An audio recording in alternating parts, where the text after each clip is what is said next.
Ayun guys, nagluto tayo ng isdang tawilis. Sinaugan natin ng lokbati. Ayan. Kain na naman tayo. Sarap nito. Ayan guys, oh. Konting gulay, lokbati.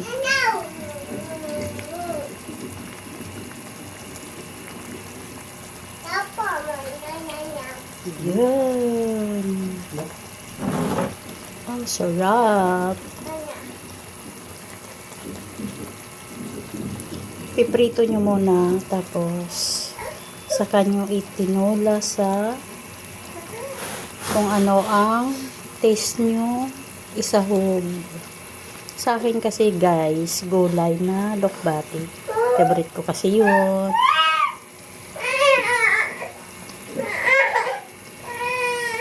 Ang ginawa, pinirito muna yung isda.